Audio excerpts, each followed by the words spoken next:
Bonjour tout le monde. Statistique.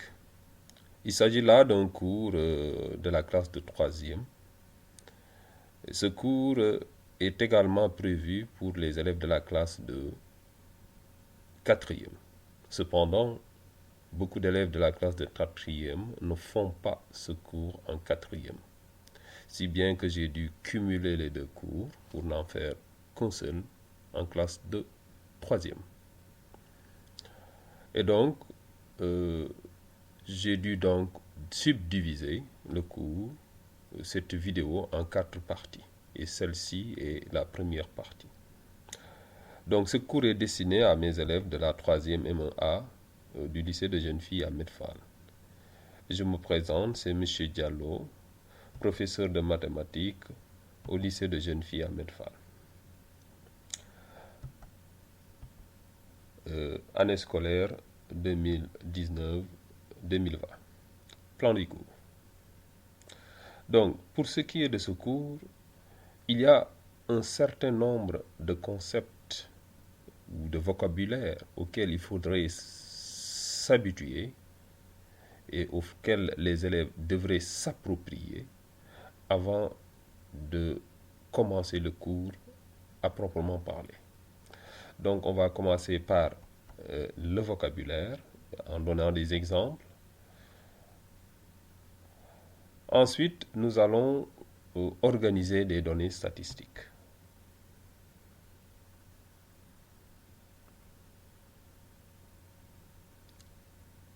Après avoir obtenu les données statistiques, on va faire des représentations graphiques de ces données statistiques.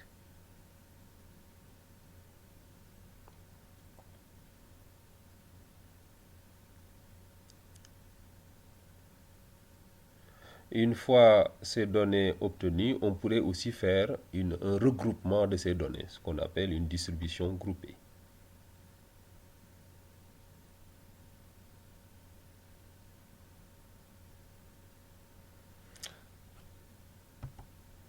Voilà, compétences attendues.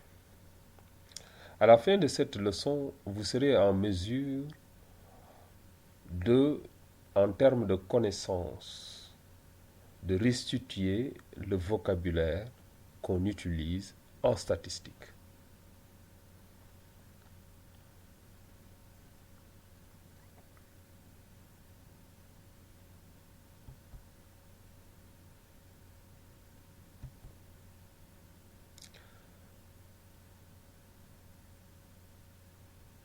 Et pour le vocabulaire qu'on va utiliser en statistique, il s'agit de la population,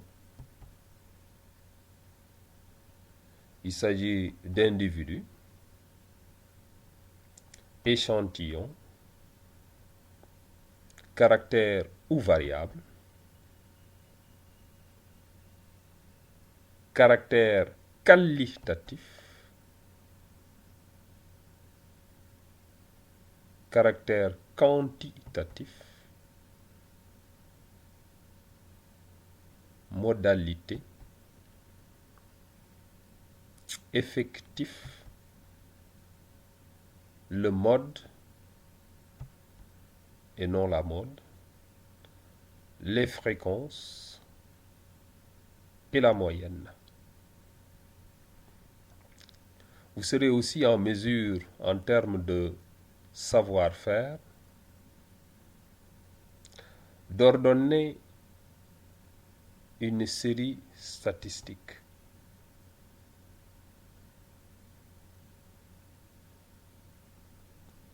D'établir le tableau des effectifs ou tableau de distribution de fréquences,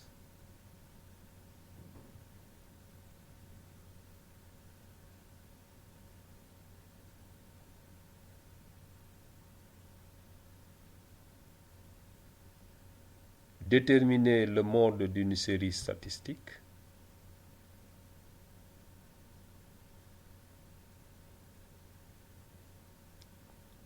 de calculer la fréquence et le pourcentage d'une modalité,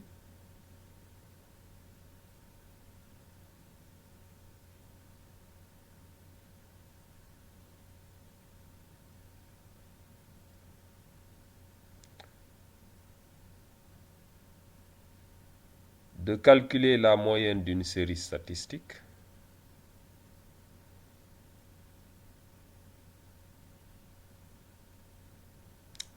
de grouper les données d'une série statistique en classes d'amplitude de données,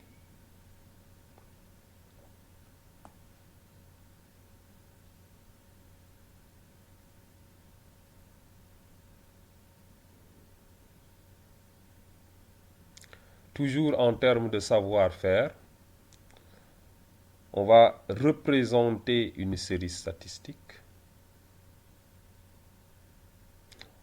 par un diagramme en bâton,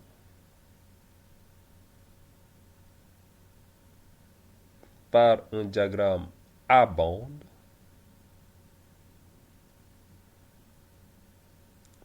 par un diagramme circulaire,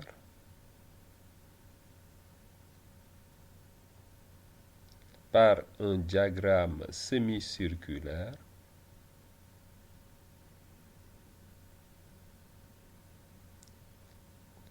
toujours en termes de savoir-faire, de déterminer à l'aide d'un diagramme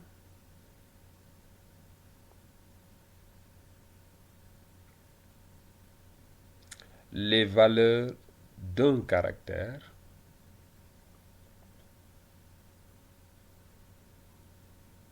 et les effectifs d'une modalité statistique.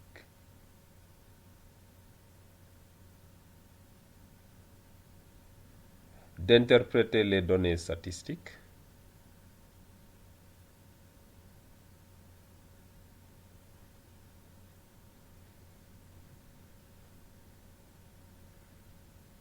voilà.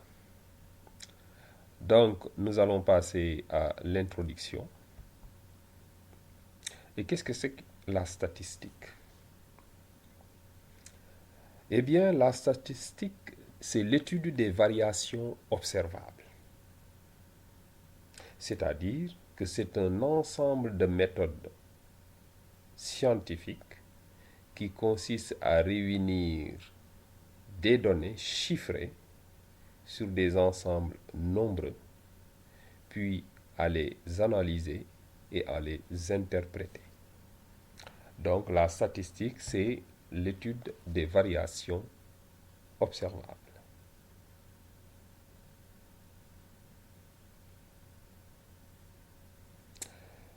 C'est une méthode scientifique qui consiste à réunir des données chiffrées sur des ensembles nombreux,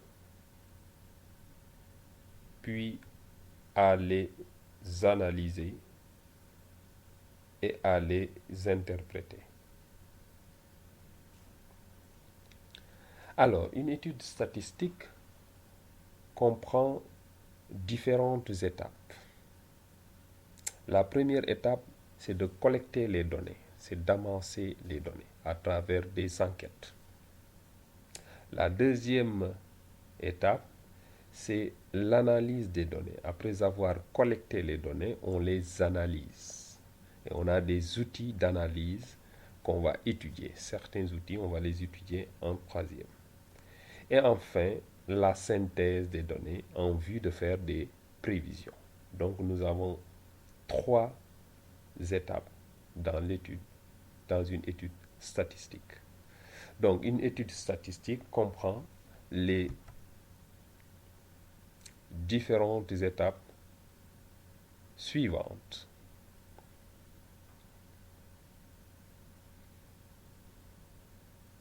D'abord, il y a la collecte des données de manière exhaustive ou par sondage.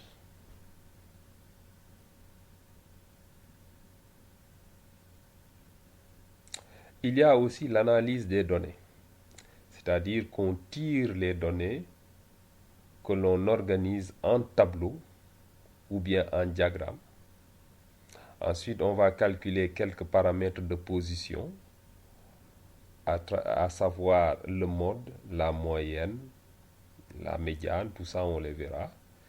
Et les paramètres de dispersion, à savoir l'étendue ou bien l'intervalle interquartile. On verra aussi ce que c'est que un quartile. Donc, la deuxième étape, c'est l'analyse des données.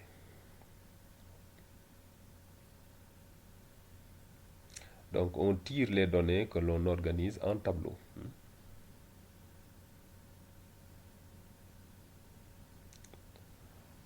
Ou bien en diagramme, où on calcule, on détermine le mode, la moyenne, la médiane. Ensuite, on va déterminer l'étendue et l'interquartile.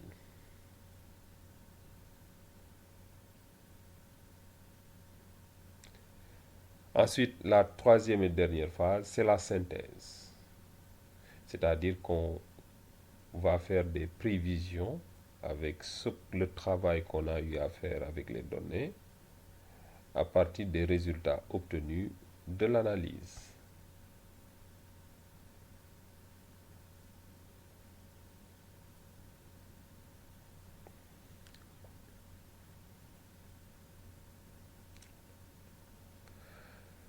Maintenant, il ne faut pas confondre la statistique et les statistiques.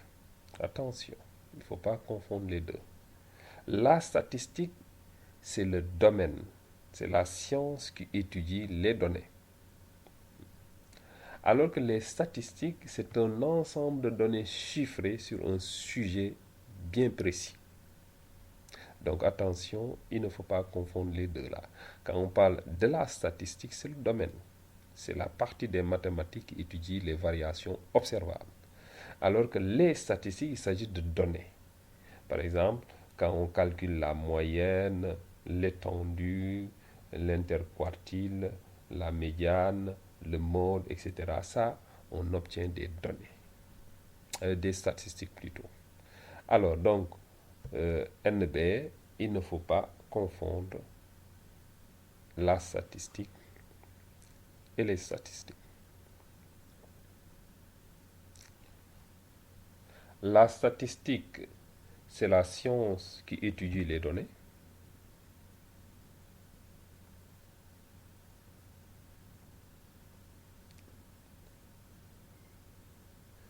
Les statistiques, c'est un ensemble de données chiffrées sur un sujet précis.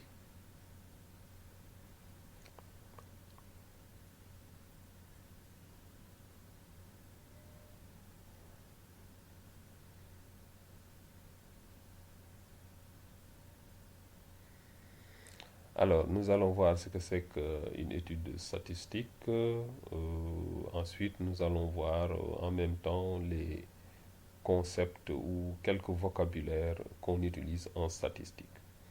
Donc, vocabulaire et exemple. Alors, une étude statistique est une étude mathématique d'abord d'un caractère ou variable portant sur un ensemble d'individus qu'on va appeler population ou un échantillon et sur lequel on s'interroge sur une propriété particulière, sur une chose. Par exemple, on va s'interroger sur l'âge des élèves. Et c'est pourquoi le voile au lycée Ahmed Fall. Toutes ces choses-là, on les appelle des caractères ou bien variables. Donc on va dire ceci. Une étude statistique est une étude mathématique d'un caractère portant sur un ensemble d'individus,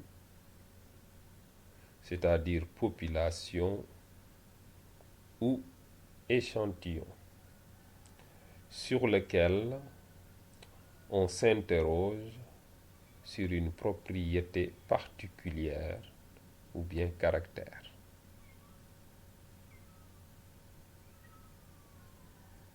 Alors, dans une étude statistique, on définit les concepts suivants.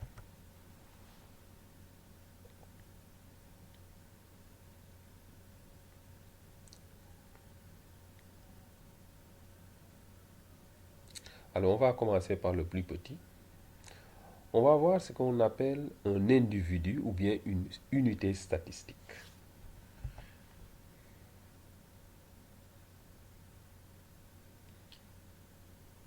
Alors, qu'est-ce que c'est qu'un individu ou bien une unité statistique?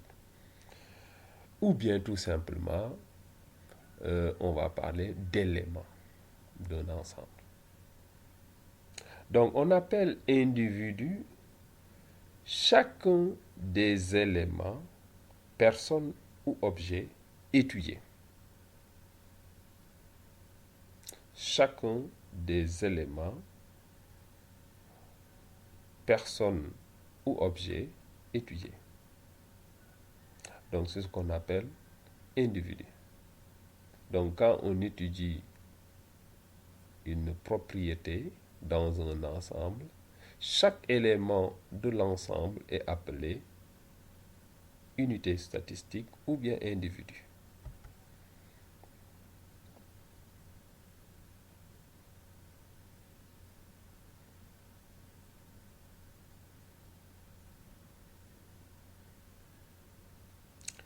Voilà, maintenant, un exemple.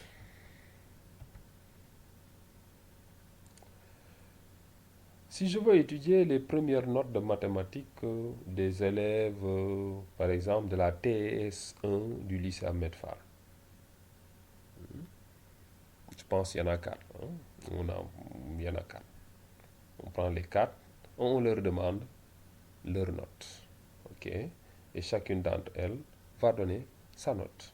Et les notes-là vont constituer un ensemble. C'est l'ensemble des notes des, de mathématiques, des premières notes de mathématiques de la TS1. Donc, on a les premières notes de mathématiques des élèves de la TS1 du lycée Ahmed Fall. Alors, on a les notes là, on a 12, 14, 16 et 15. Ceci forme un ensemble, c'est l'ensemble des notes, des premières notes des élèves de la terminale S1. Alors, ces notes que vous voyez là, 12, on l'appelle individu. 14 aussi est un individu. 15 est un individu. 16 aussi est un individu. Ou bien des unités statistiques. Voilà, donc, on a 12, 15, etc. qui sont des individus. Voilà, population. On va passer à la population. Qu'est-ce qu'on appelle population? La population, c'est tout simplement l'ensemble des individus sur lesquels porte l'étude statistique. La population, c'est donc l'ensemble des individus sur lesquels porte l'étude statistique.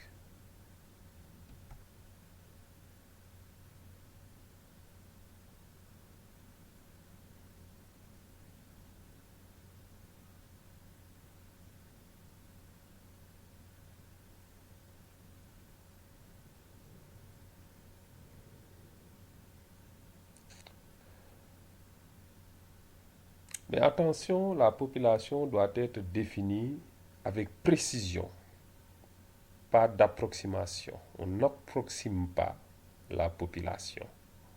On la caractérise de manière précise. Attention, la population doit être définie avec précision.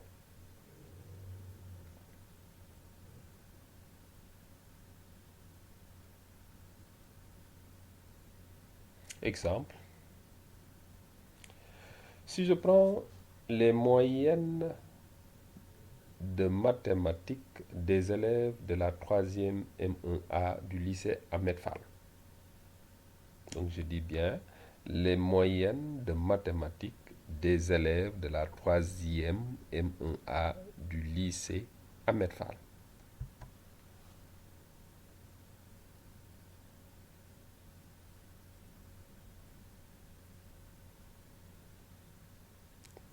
Du lycée Ahmed Fall. Voilà, quelle est la population? La population, c'est la moyenne, les moyennes plutôt, de mathématiques des élèves de la troisième M1A du lycée Ahmed Fall. La population, ce n'est pas les moyennes de mathématiques. Ce n'est pas non plus les moyennes de mathématiques des élèves. Ce n'est pas non plus les moyennes de mathématiques des élèves de la troisième M1A. Ce n'est pas non plus les moyennes de mathématiques des élèves du lycée Ahmed Fall. Donc c'est le tout. Tout est important. Donc vous avez les moyennes de mathématiques. De qui? Des élèves de la troisième Ahmed Fall. Et on précise le lycée où appartient cette classe. Donc le lycée de jeunes filles Ahmed Fall. Donc c'est important de bien préciser la population. Maintenant, on va continuer toujours les vocabulaires. Après avoir défini la population, on va définir ce qu'on appelle un échantillon. Un échantillon, c'est quoi? Des fois, dans une étude statistique, il peut être difficile d'interroger toute la population pour des raisons diverses.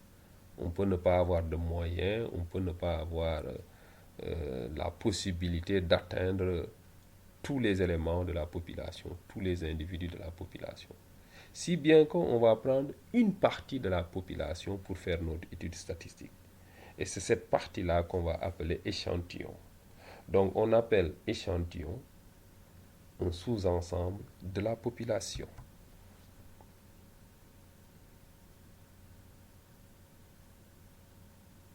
Échantillon, un sous-ensemble de la population étudiée. Voilà. Maintenant, on va voir un autre concept, le caractère ou variable. Alors, qu'est-ce qu'on appelle caractère? Caractère, c'est ce qu'on va étudier, ce qu'on étudie sur une population. Lorsqu'on a une population, lorsque je prends les élèves de la troisième M1A, qu'est-ce que je veux faire des élèves de la troisième M1A? Je peux étudier les notes de mathématiques. Je peux étudier les notes de français. Donc, tout ça, ce qu'on appelle les caractères, ce qu'on veut étudier sur une population. Voilà. Donc, on va dire ceci. On appelle caractère ce qu'on observe. Ça peut être une grandeur ou un attribut sur chaque individu de la population. On appelle caractère ce qu'on observe, grandeur ou attribut sur chaque individu de la population.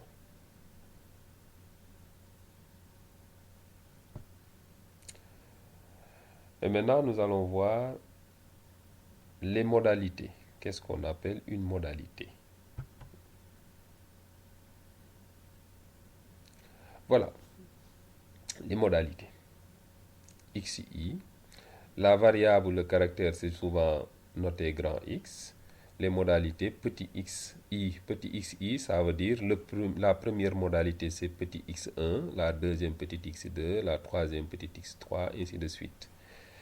Voilà. Et qu'est-ce qu'on appelle modalité? Modalité, ce sont les différentes valeurs prises par le caractère. Donc, nous allons dire ceci. Les modalités, ce sont les différentes valeurs ou bien attributs qui sont pris par le caractère.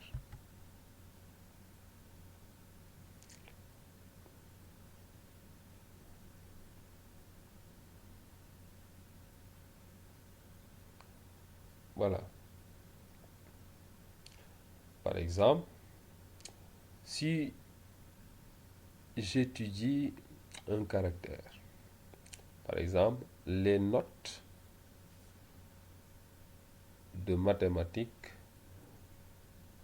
de la troisième M1A, les premières notes de mathématiques de la troisième M1A.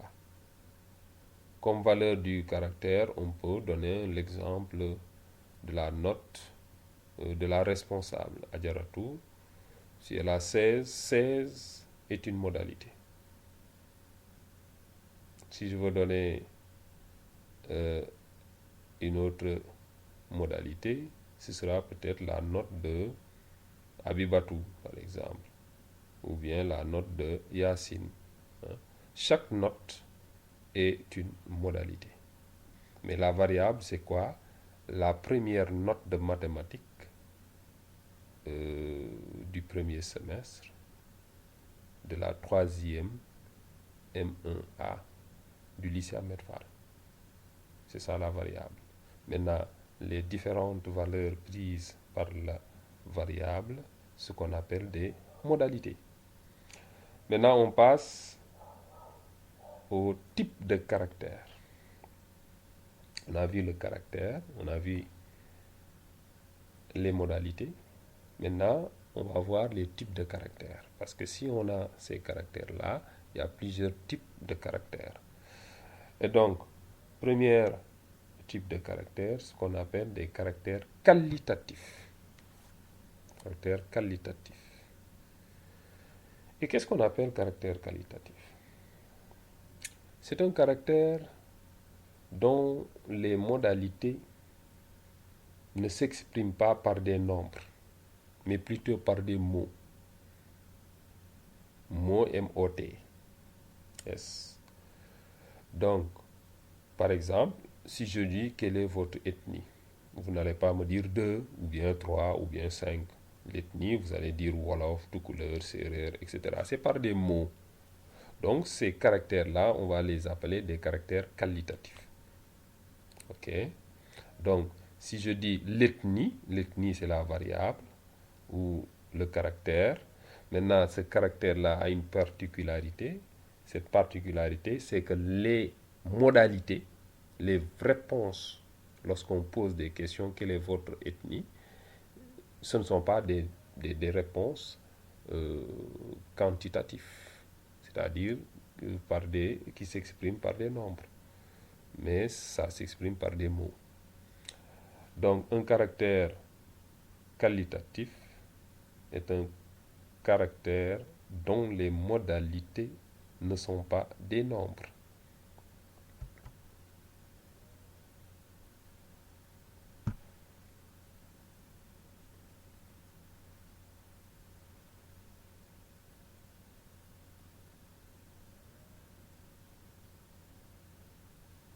Voilà. Ethnie ou genre, ce sont des exemples. Ensuite, on va voir le caractère qualitatif mais nominal. Il y a deux types de caractères qualitatifs. Il y a le caractère qualitatif nominal et le caractère qualitatif ordinal. Attention, ici, il y a deux types de caractères qualitatifs. Il y a le caractère qualitatif nominal et le caractère qualitatif ordinal. Le premier caractère, c'est le caractère qualitatif nominal. Nous allons voir qu'est-ce que c'est qu'un caractère qualitatif nominal. Alors, un caractère qualitatif nominal, c'est un caractère qualitatif. Ça veut dire qu'il ne s'exprime pas par des nombres, dont les modalités ne s'expriment pas par des nombres, mais dont les modalités ne peuvent pas être ordonnées selon le sens. Il y a des modalités, mais on ne peut pas les ordonner selon le sens. Par exemple, si je prends l'ethnie, quelle est votre ethnie, Wolof, Toucouleur, Serer, etc. Est-ce qu'on peut les ordonner selon le sens? Non, on ne peut pas dire que Wolof est plus important que Toucouleur, ni Toucouleur plus important que Wolof, ainsi de suite. Donc là, on a un caractère qualitatif nominal. Donc un caractère qualitatif nominal, c'est un caractère qualitatif dont les modalités ne peuvent pas être ordonnées selon le sens.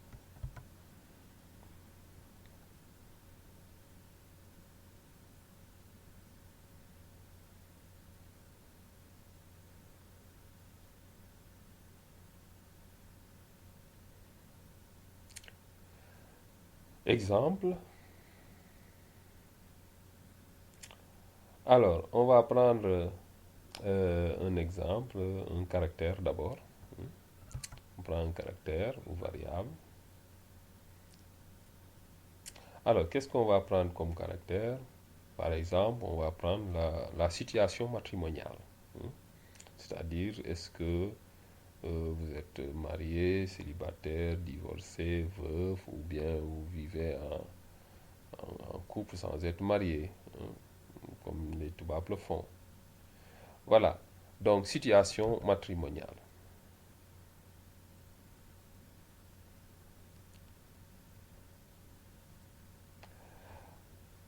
Donc, comme modalité, ça veut dire les réponses. Si on vous pose quelle est votre situation, la question de savoir quelle est votre situation matrimoniale, vous allez répondre quoi? Vous êtes célibataire. Vous êtes des élèves de troisième, donc vous êtes généralement célibataire. Ou bien vous êtes marié, ou bien si vous êtes divorcé, vous dites que je suis divorcé, ou bien vous êtes veuf. Donc ça, ce sont des modalités possibles pour la situation matrimoniale. Ça peut changer hein, d'une société à l'autre. Parce qu'il y a des sociétés qui ont d'autres modalités à ajouter à cette liste. Mais nous, ici au Sénégal, la majeure partie de ce que l'on voit, ce sont ces modalités-là. Donc les types de modalités qu'on a, ça veut dire les réponses à cette variable. On a, par exemple, on va prendre X1. On avait dit tout à l'heure que XI, c'était les modalités. X1, célibataire. X2, marié. X3, divorcé. X4, veuf. Donc les modalités sont représentées par XI. X1, ça veut dire la première modalité, c'est célibataire. Deuxième modalité, euh, marié. Troisième modalité, divorcé. Quatrième modalité, veuf. Maintenant, il n'y a pas d'ordre selon le sens ici. On ne peut pas dire que célibataire c'est plus important que marié, ou bien marié est plus important que divorcé, ou divorcé est plus important que veuf. Donc selon le sens, on ne peut pas les ordonner. Donc on a des modalités qu'on ne peut pas ordonner. Donc on a le type de caractère. Les modalités ne peuvent pas être ordonnées selon le sens. Donc c'est un caractère qualitatif nominal.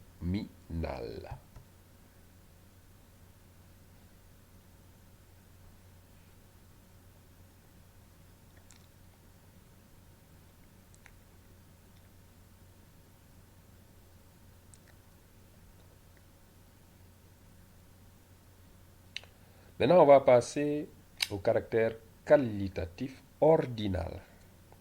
Donc, nominal, le caractère qualitatif nominal, les modalités ne peuvent pas être ordonnées selon le sens. Donc, pour ordinal, cela veut dire que les modalités, elles peuvent être ordonnées selon le sens. Donc, qu'est-ce que c'est qu'un caractère qualitatif ordinal? Donc c'est un caractère qualitatif dont les modalités peuvent être ordonnées selon le sens.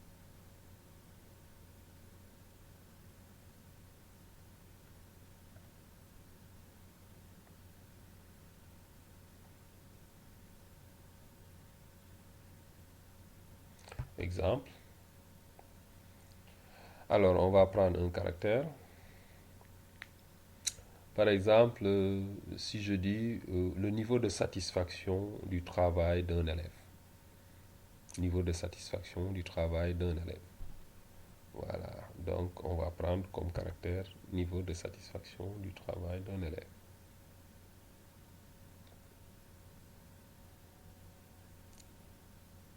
Alors, quelles sont les modalités? Les modalités, ça veut dire que le travail d'un élève peut être apprécié comment? Ce sont les modalités.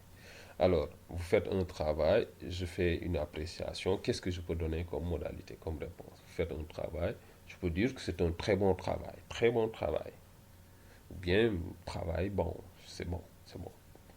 Ou bien, tout simplement, je dis que c'est assez bon, c'est assez bon. Ou bien, c'est passable. Ou bien, c'est insuffisant. On peut s'arrêter là, hein, c'est insuffisant.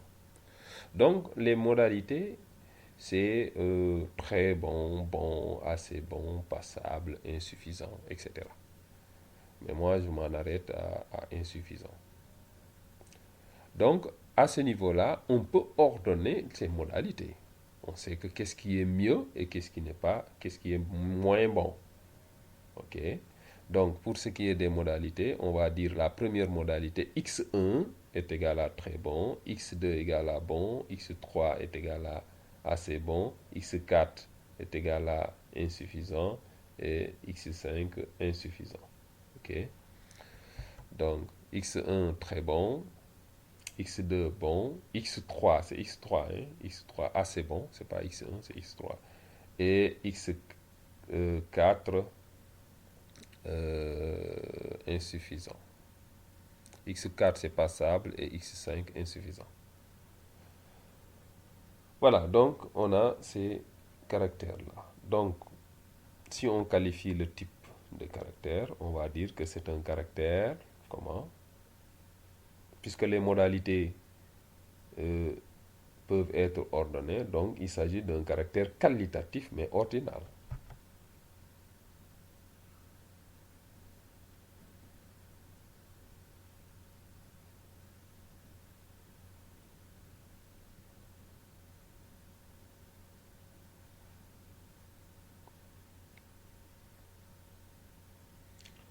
Voilà. Donc, on passe à ce qu'on appelle le caractère quantitatif. Caractère quantitatif. Comme son nom l'indique, quantitatif, il y a quantité, hein, il y a quantifiable. Donc, qu'est-ce que c'est qu'un caractère quantitatif? Alors, un caractère quantitatif, c'est un caractère dont les modalités sont des nombres. Les modalités sont des nombres. Donc, un caractère quantitatif est un caractère dont les modalités sont des nombres.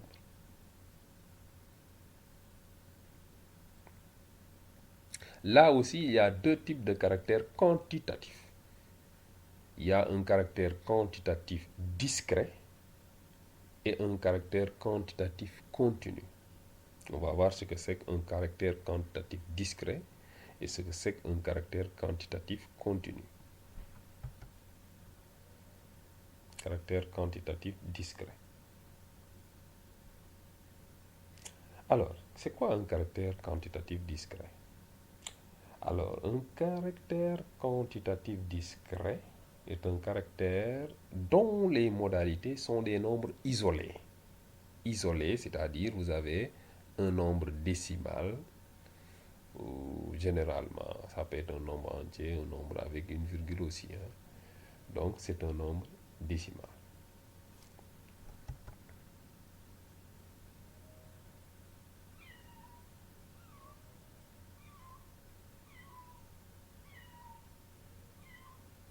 Exemple.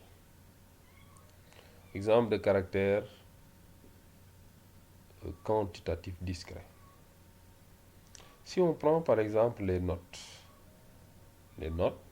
s'expriment par des nombres, généralement des nombres décimaux. Si on prend l'âge aussi s'exprime généralement, si on n'approxime pas, par des nombres entiers.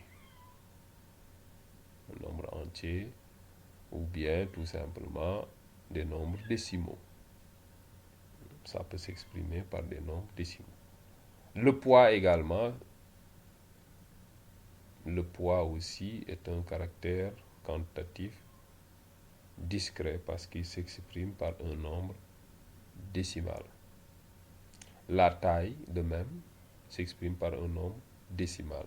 Donc, ces caractères-là, ce sont des caractères quantitatifs discrets.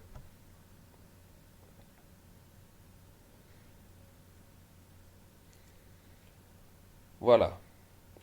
Donc, on va voir le caractère quantitatif continu, l'autre caractère quantitatif.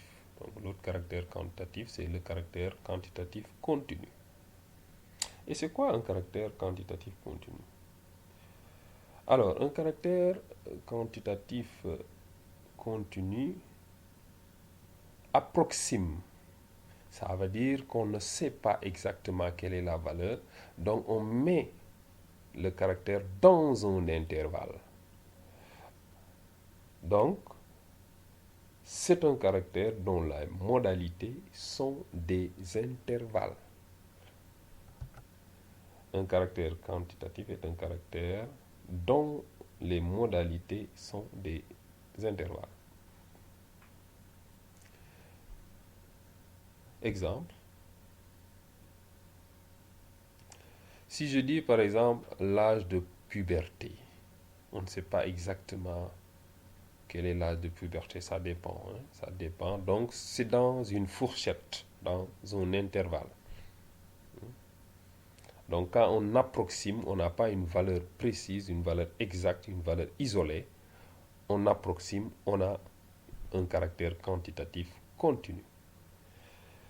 Quand on demande aussi l'âge de la ménopause, là aussi ça dépend, hein.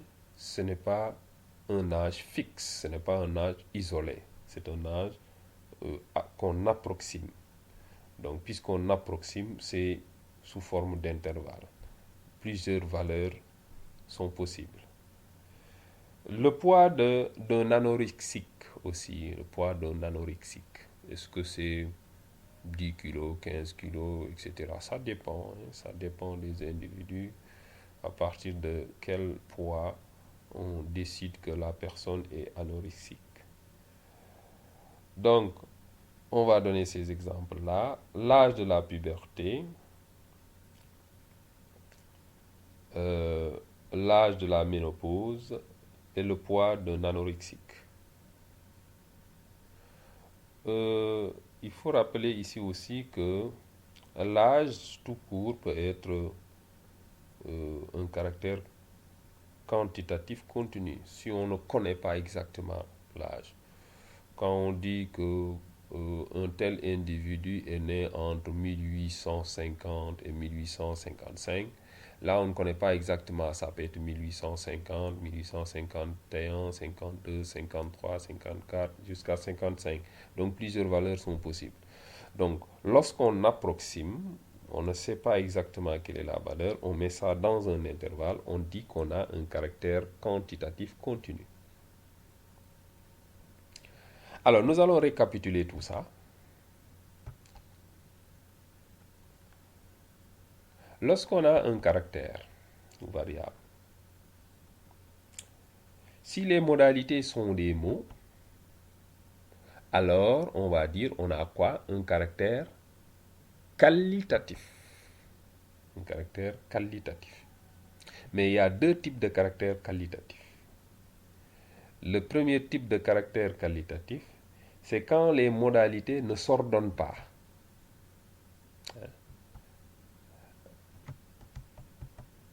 Mais avant cela, on va voir euh, l'autre caractère. On a un caractère qualitatif lorsque les modalités sont des mots. Maintenant, quand les modalités sont des nombres, on appelle ce caractère-là un caractère quantitatif. Caractère quantitatif. Donc, on a deux types de caractères globalement, les caractères qualitatifs et les caractères quantitatifs. Ok? Maintenant, pour en revenir au caractère qualitatif, il y a deux types de caractères qualitatifs. Si les modalités ne s'ordonnent pas, alors on a un caractère qualitatif nominal. Si par contre les modalités s'ordonnent, on a un caractère qualitatif ordinal. Maintenant, si on revient au caractère quantitatif, si les valeurs des modalités sont isolées, on a un caractère quantitatif discret. Et si les modalités du caractère quantitatif s'expriment sous forme d'intervalle, alors on a un caractère quantitatif continu.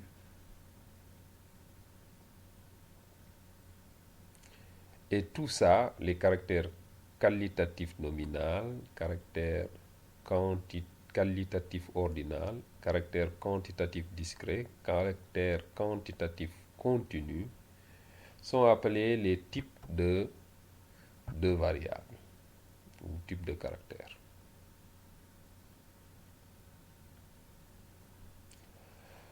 Maintenant, on va passer au grand 2, organisation des données statistiques. Là aussi, on va voir quelques concepts. Alors, premier concept qu'on va voir, c'est ce qu'on appelle une série statistique. Qu'est-ce que c'est qu'une série statistique? Quand on parle de série statistique, il s'agit là de l'ensemble des modalités d'un caractère ou variable statistique sur une population donnée. Lorsqu'on collecte toutes les modalités, on obtient une série statistique.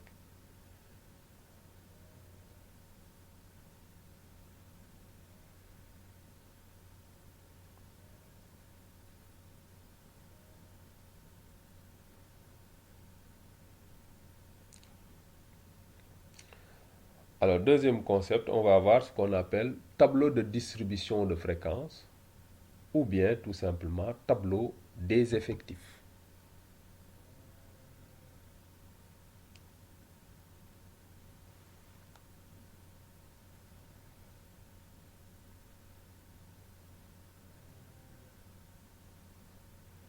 Alors ici, il faut faire attention. Quand on parle de fréquence, il y a ce qu'on appelle la fréquence absolue et la fréquence relative. La fréquence absolue, ce sont les effectifs. Et la fréquence relative, c'est les effectifs rapportés au nombre d'individus de la population. Donc, il faut bien retenir cela. Les fréquences absolues, ce sont les effectifs. Les fréquences relatives, ce sont ce sont les effectifs rapportés au nombre d'individus de la population.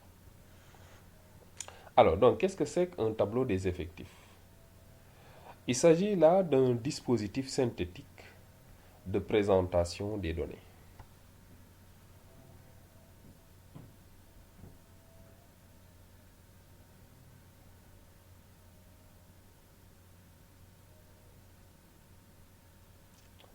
On va voir aussi le concept série brute. Et qu'est-ce qu'on appelle série brute? La série brute, c'est l'ensemble des données collectées lors d'une enquête statistique.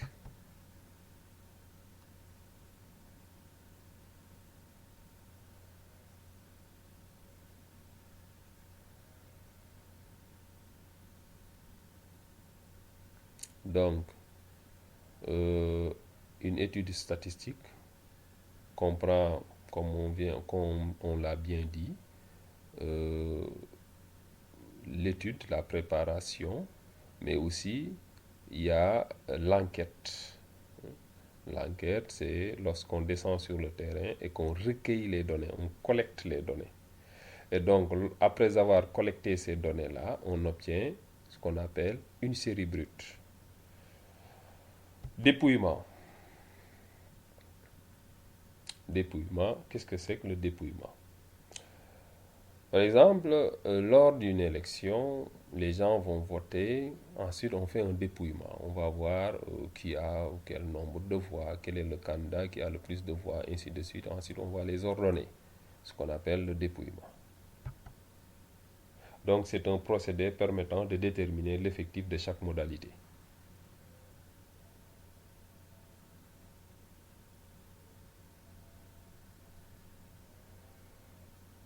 Série ordonnée.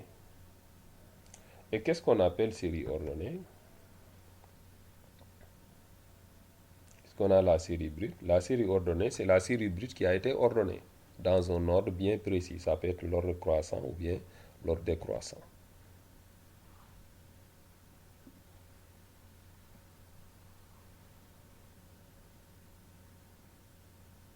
Voilà, on va donner un exemple pour éclairer tout cela, tout ce qu'on a vu là. Exemple. Alors, comme exemple, on va donner ceci. Par exemple, le lycée Ahmed Fall veut étudier les moyennes du premier semestre des élèves de la troisième M1A durant l'année scolaire 2019-2020, en cette période de pandémie. L'enquête consiste à demander à chaque élève de la classe sa moyenne du premier semestre de l'année scolaire 2019-2020. Donc, on va demander à chaque élève de donner sa moyenne. Ensuite, on va faire une étude sur les données qu'on obtient après l'enquête. Donc, le lycée Ahmed Fall veut étudier les moyennes du premier semestre des élèves de la troisième M1A durant l'année scolaire 2019-2020. L'enquête consiste à demander à chaque élève de la classe sa moyenne du premier semestre de l'année scolaire 2019-2020.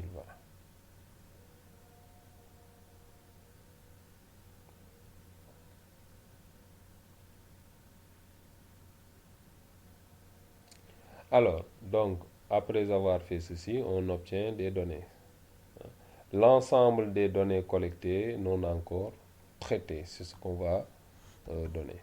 L'ensemble des données collectées non encore traitées et on va vous donner ces données-là. Après l'enquête, ce qu'on obtient.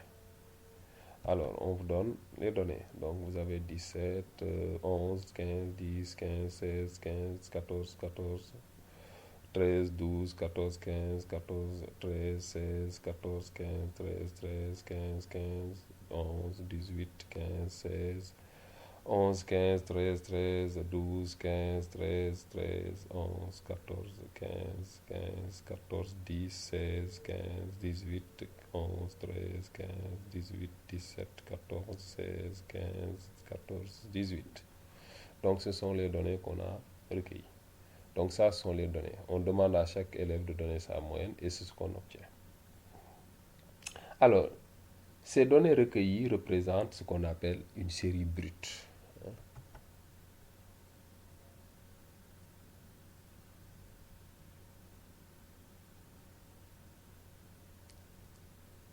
Alors, si nous regardons bien les données, on a on a la plus petite donnée, on a la plus grande donnée. Donc, on peut s'évertuer à ranger ces données-là, soit dans un ordre croissant ou bien dans un ordre décroissant. Et donc, si nous rangeons ces données-là, on va obtenir une série ordonnée. Ça, c'était la série brute qui n'était pas encore ordonnée. Maintenant, si on prend ces données-là et qu'on les ordonne, du plus petit au plus grand, on obtient une série ordonnée. Donc, si nous rangeons ces données, qu'on appelle aussi modalités dans l'ordre croissant ou décroissant, on obtient une série ordonnée.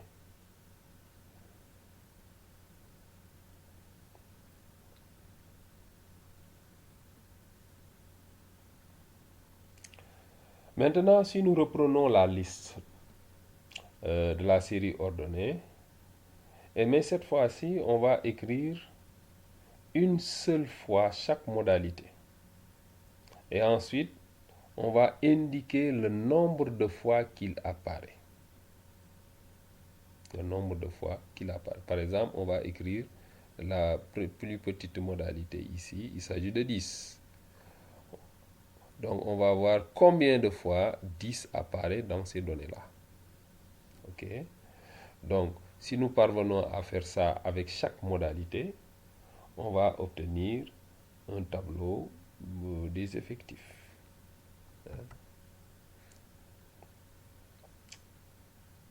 Donc, si nous reprenons la liste ordonnée en écrivant qu'une seule fois chaque modalité et en indiquant le nombre de fois qu'il apparaît, et si nous les consignons dans un tableau, alors on obtient le tableau des effectifs ou tableau de distribution des fréquences.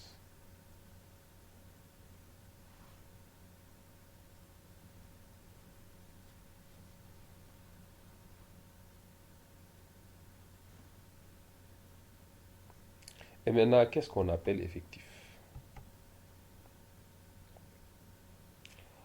On appelle effectif le nombre d'individus d'une population ou d'une modalité.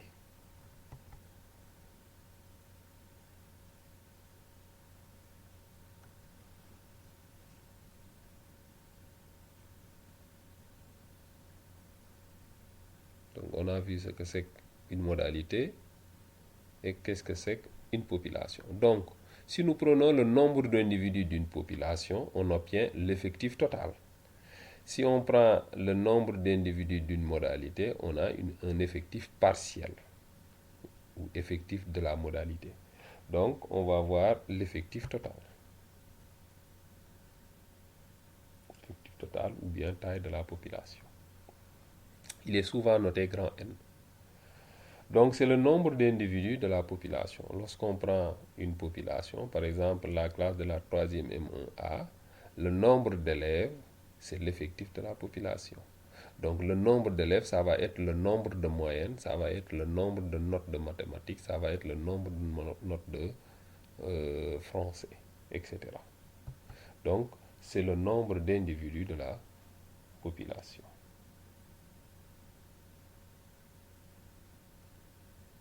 Et maintenant, on va voir ce que c'est qu'un effectif partiel ou bien l'effectif d'une modalité, qu'on appelle aussi effectif fréquence absolue. Donc, on l'appelle aussi fréquence absolue.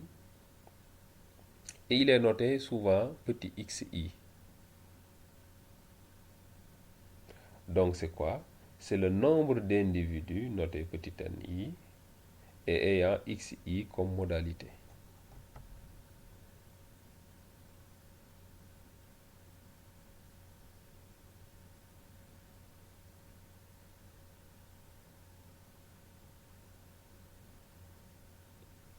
Et qu'est-ce que c'est que le mode?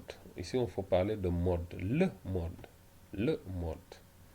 Le mode, c'est une modalité donc, qui a le plus grand effectif. C'est la modalité qui a le plus grand effectif. On peut avoir deux modes. Hein. On va parler de distribution bimodale. Hein.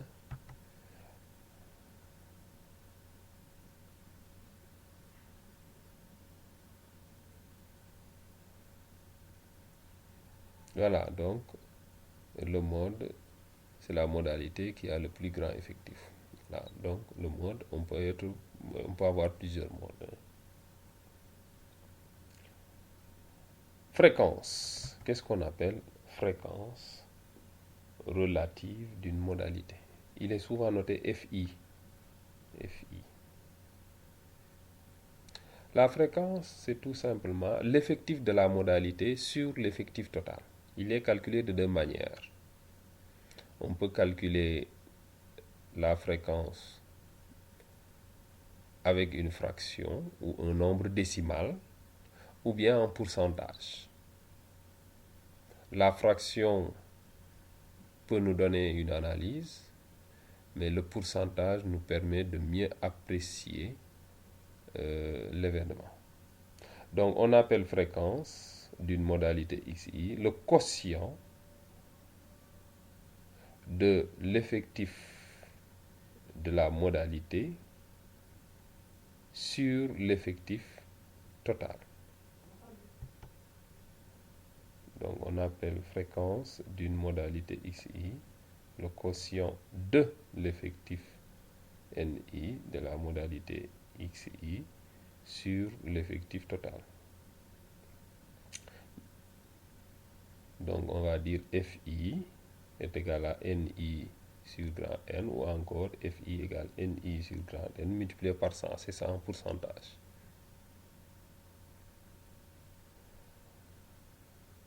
Maintenant, on va voir ce qu'on appelle un effectif cumulé. Effectif cumulé. Un effectif cumulé ou les effectifs cumulés. Effectif cumulé. On appelle effectif cumulé d'une modalité XI la somme des effectifs inférieurs ou égaux à l'effectif de la modalité XI, ou bien tout simplement la somme des effectifs supérieurs ou égaux à l'effectif de la modalité XI. Donc on appelle effectif cumulé d'une modalité XI la somme des effectifs qui sont inférieurs ou égaux à l'effectif de la modalité XI, ou bien la somme des effectifs supérieurs ou égaux à l'effectif de la modalité XI.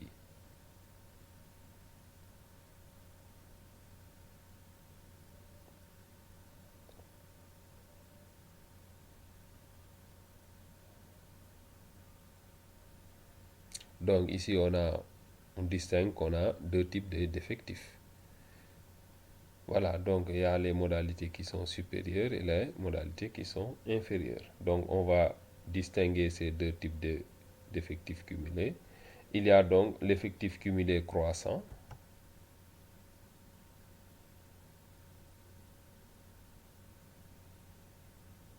qu'on note souvent ECC. Donc là, on appelle effectif cumulé croissant d'une modalité XI la somme des effectifs inférieurs ou égaux ou au plus égaux à l'effectif de la modalité XI.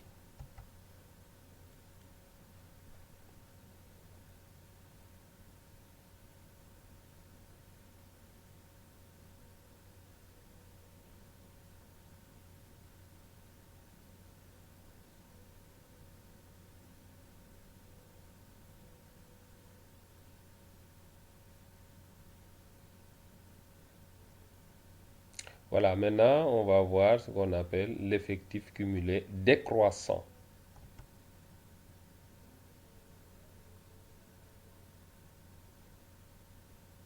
ECD, comme tout à l'heure, mais sauf ici on n'est plus à inférieur, mais on va parler de supérieur. Donc on appelle effectif cumulé décroissant d'une modalité XI la somme des effectifs inférieurs ou égaux, ou bien au plus égaux à l'effectif de la modalité XI.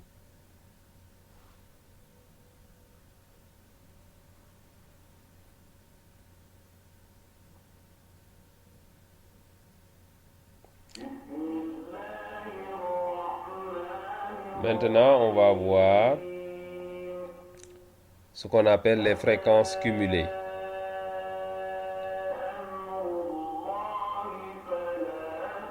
Donc, on appelle fréquence cumulée croissante d'une modalité XI le quotient de l'effectif cumulé croissant de la modalité XI sur l'effectif total.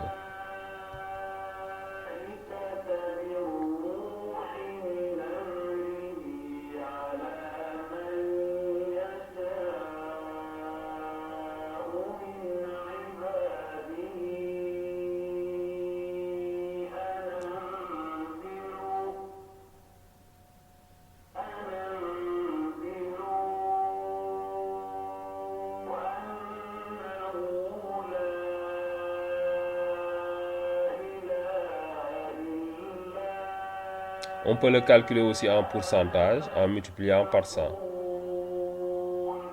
Donc, pour calculer la fréquence cumulée croissante, on prend l'effectif cumulé croissant sur l'effectif total multiplié par 100.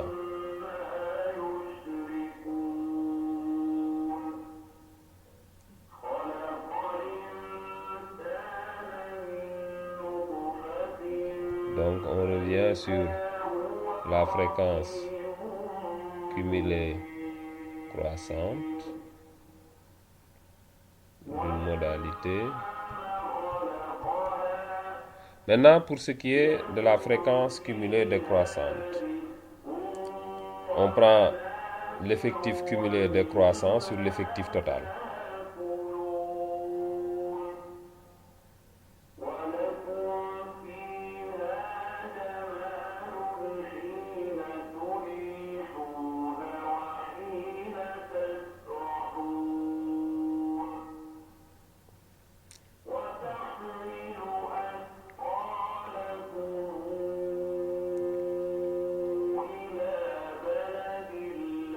Et on multiplie par 100. Et maintenant, pour finir, on va calculer ce qu'on appelle la moyenne. Alors, la moyenne, c'est quoi? C'est un quotient. C'est le quotient de la somme des modalités pondérées par leur effectif sur l'effectif total.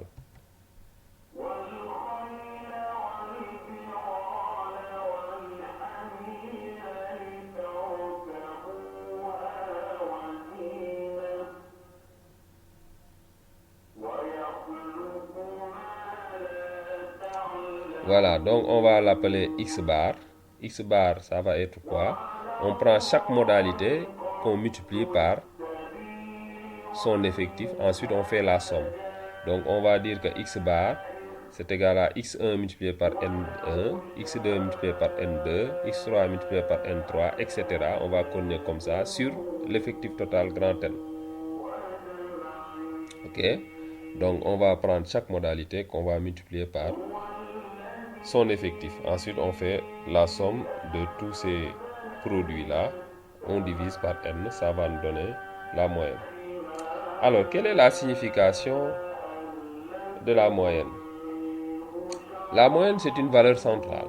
Elle peut ne pas être une donnée. Si on regarde les données de l'enquête, la moyenne peut ne pas être parmi ces données de l'enquête. Mais elle est calculée. Elle est calculée. Donc, en l'absence de valeur extrême, la moyenne, c'est tout simplement une valeur centrale.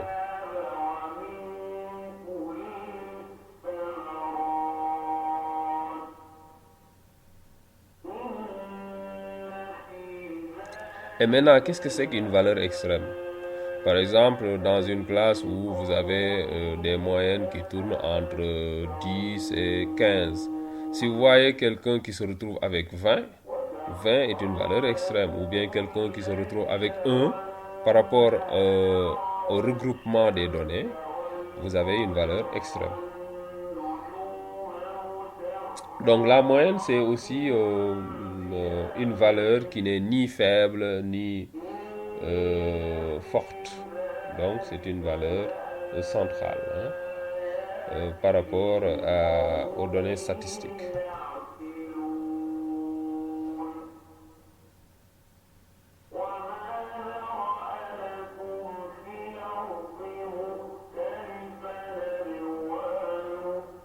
Voilà. Voilà, maintenant nous allons passer à un exemple.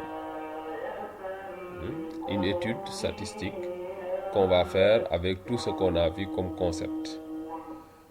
Alors, nous allons reprendre l'exemple qu'on avait précédemment.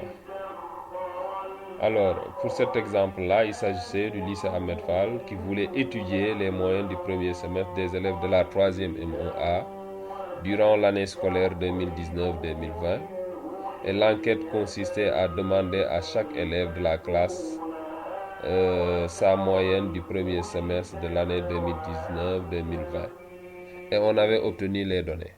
Donc, on veut étudier les moyennes du premier semestre des élèves de la 3e A durant l'année scolaire 2019-2020. Donc, l'enquête consiste à demander à chaque élève de la classe sa moyenne du premier semestre de l'année scolaire 2019-2020, l'ensemble des données collectées non encore traitées et...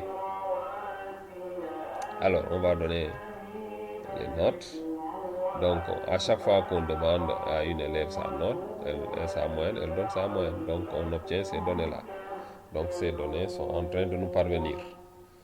Donc, on a ces données-là. Les noms des élèves ne sont pas importants. Donc, on a seulement besoin des résultats à la question qu'on leur a posée. Donc, et ça, ce qu'on appelle des modalités.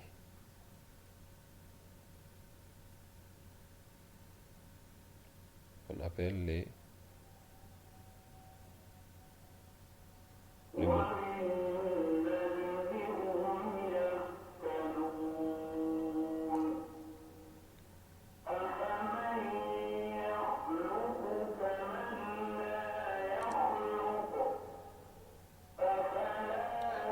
Voilà. Maintenant, quelle est la population? Si on vous demandait de donner la population, quelle est la population?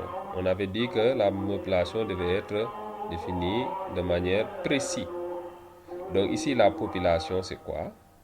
On va dire que ce sont les moyennes du premier semestre des élèves de la 3e M1A durant l'année scolaire 2019-2020. Ce ne sont pas seulement les moyennes, ce ne sont pas les moyennes du premier semestre, ce ne sont pas les moyennes du premier semestre des élèves de la 3e M1A seulement, ce ne sont pas les moyennes du premier semestre des élèves du lycée Ahmed Fall, mais c'est les moyennes du premier semestre des élèves de la 3e M1A durant l'année scolaire 2019-2020 au lycée Ahmed Fall, bien que l'étude se fait au niveau du lycée Ahmed Fall.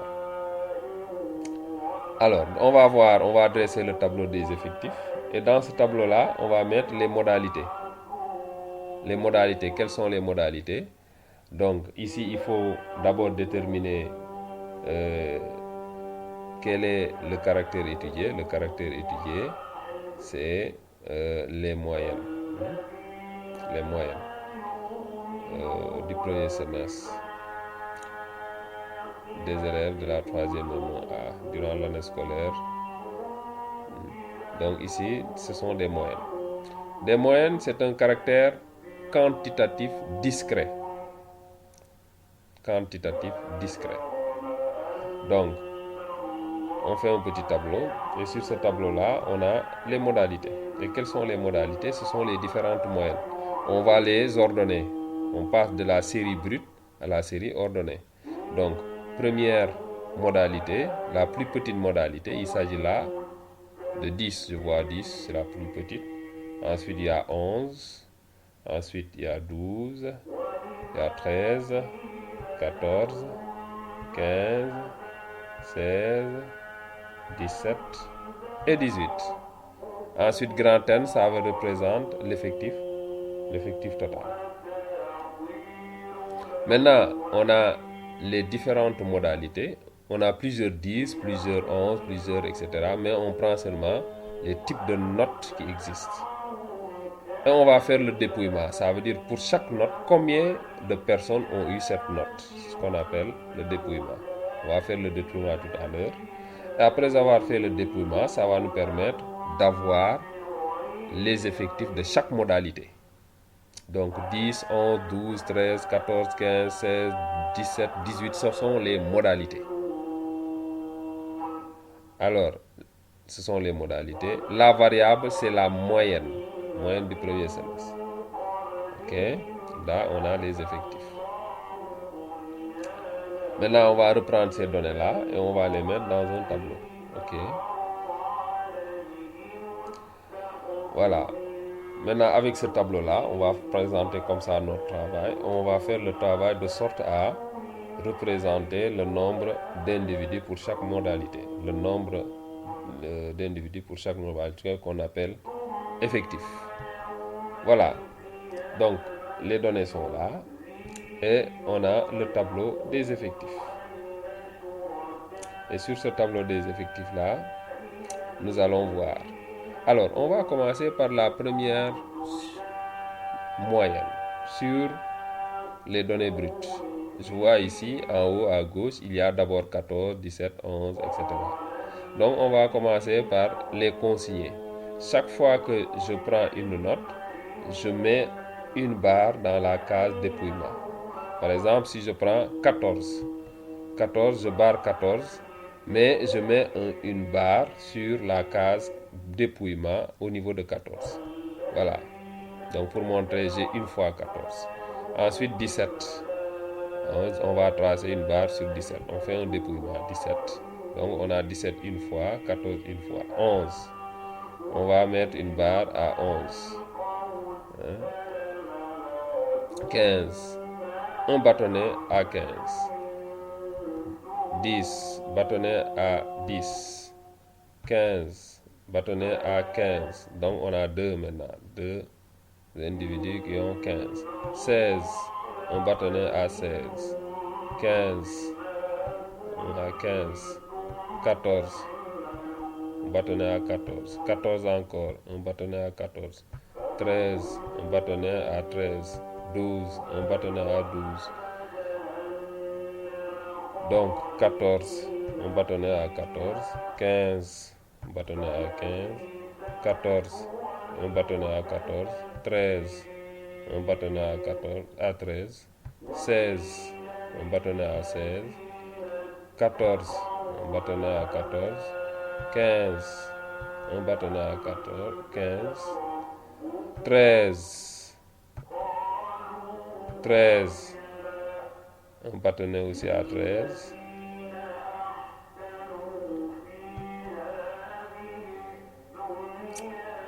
Ensuite, 15. On va prendre un bâtonnet à 15. Ensuite, on continue toujours. 15, un bâtonnet à 15. On va continuer toujours. 11, on va prendre un bâtonnet à 11. 18, un sur 18. 15, on continue. 16, ensuite 11. 15. On va mettre un bâtonnet sur 13. 13 aussi. On va tracer un bâtonnet sur 13. 12. 2 maintenant à 12. 15. On continue avec 15. 13. Un bâtonnet sur 13.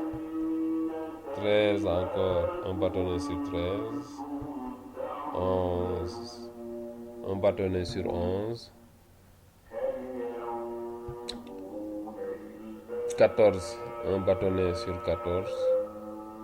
15, un bâtonnet sur 15. 16, un bâtonnet sur 15. 14, un bâtonnet sur 14. 10, un bâtonnet sur 10. 16, un bâtonnet sur 16. 15,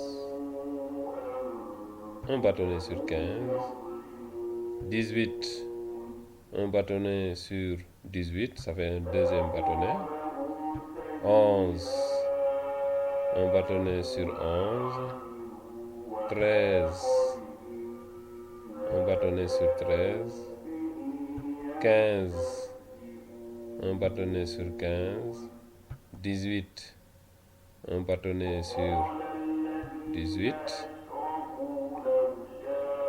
Ça fait 3 bâtonnets maintenant sur 18. 17, un bâtonnet sur 17. Ça fait un deuxième bâtonnet sur 17. 14, un bâtonnet sur 14. 16, un bâtonnet sur 16. 15, un bâtonnet sur 15. 14,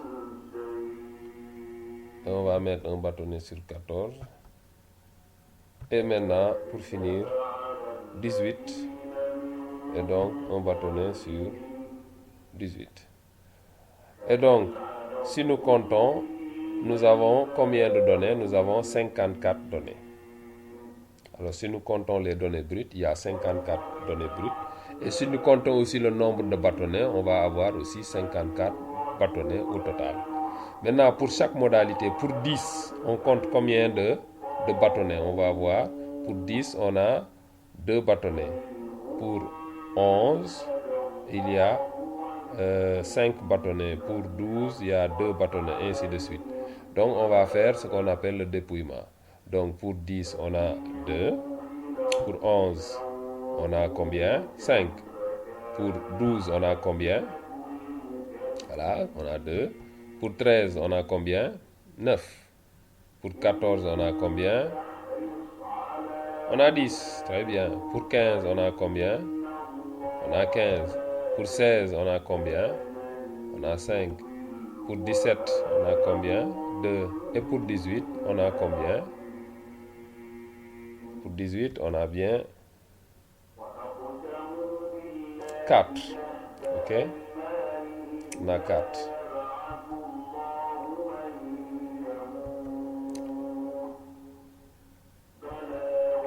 Donc, on a 5, 10, 15, 2, 4. Et maintenant, si on fait le total, on a d'abord 2 plus 5, ça fait 7. 7 plus 2, ça fait 9. 9 plus 9, ça fait 18. 18 plus 10, ça fait 28. 28 plus 15, ça fait 43. 43 plus 5, ça fait 48. 48 plus 2, ça fait 50. 50 plus 4, ça fait 54. Donc on a bien 54 et ça correspond au nombre de données brutes qu'on a recueillies. Donc on a bien fait notre dépouillement et on a nos effectifs pour chaque modalité. Voilà. Donc on a les effectifs pour chaque modalité. Maintenant, qu'est-ce que cela signifie, la signification des effectifs là?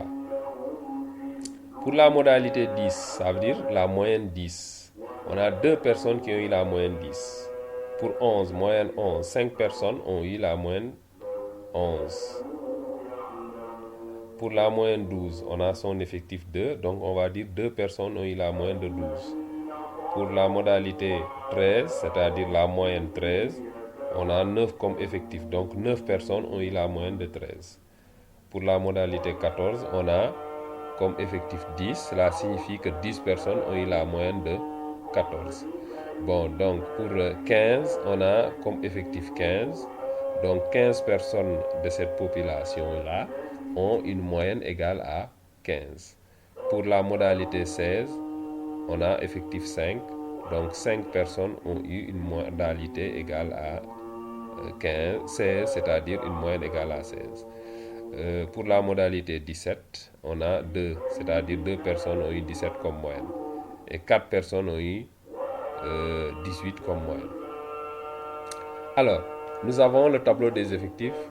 Ainsi, en dehors des dépouillements, on a le tableau des effectifs.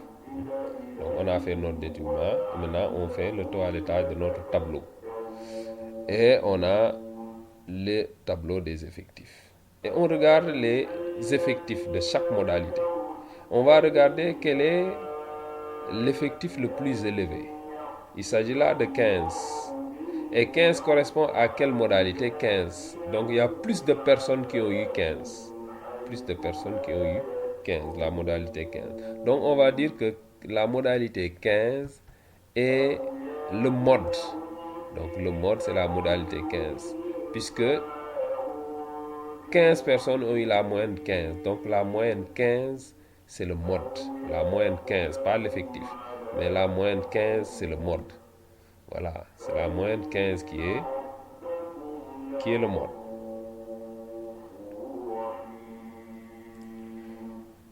Maintenant, on va passer au calcul des fréquences simples.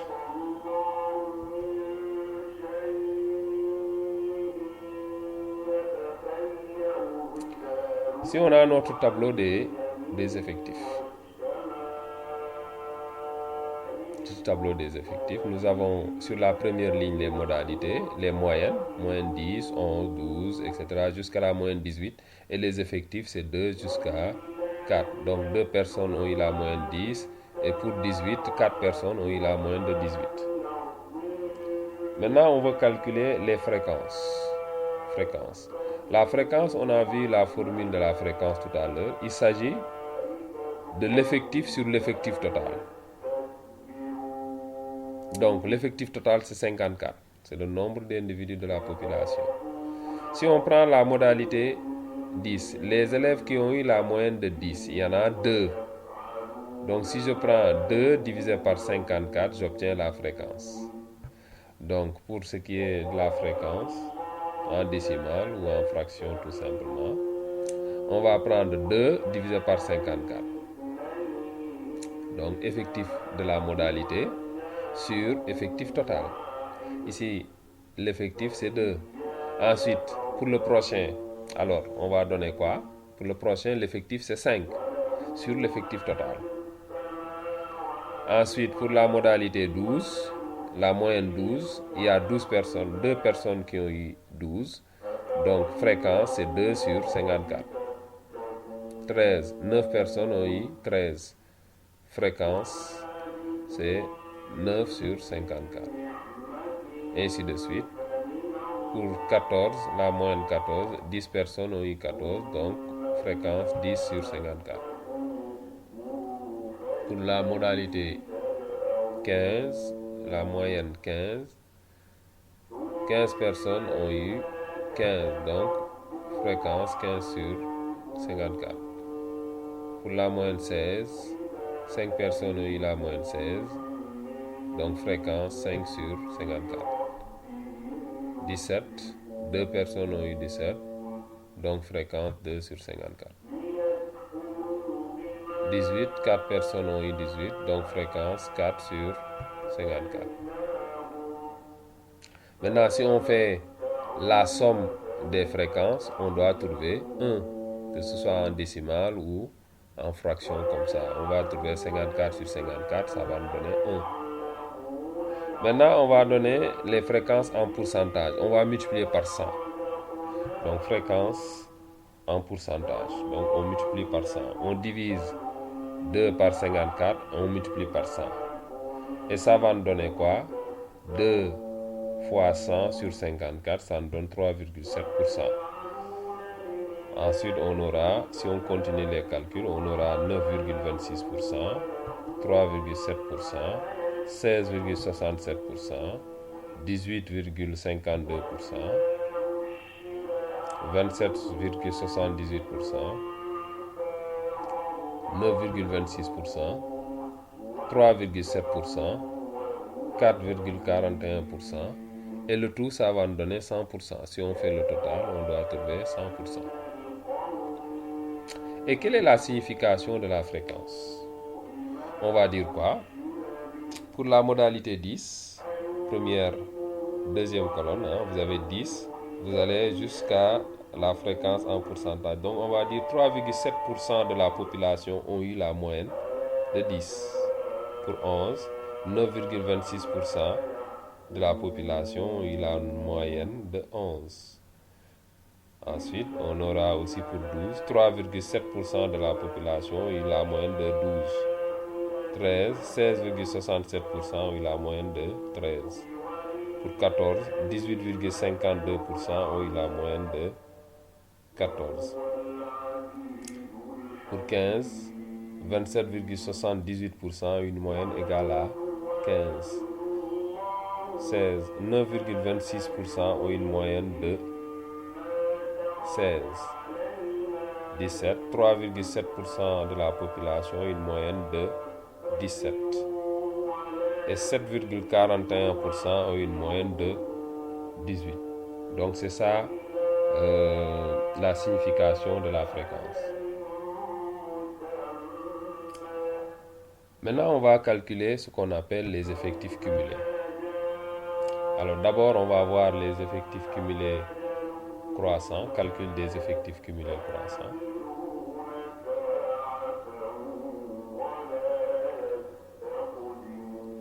Donc on va prendre le tableau des effectifs toujours, les modalités et leurs effectifs.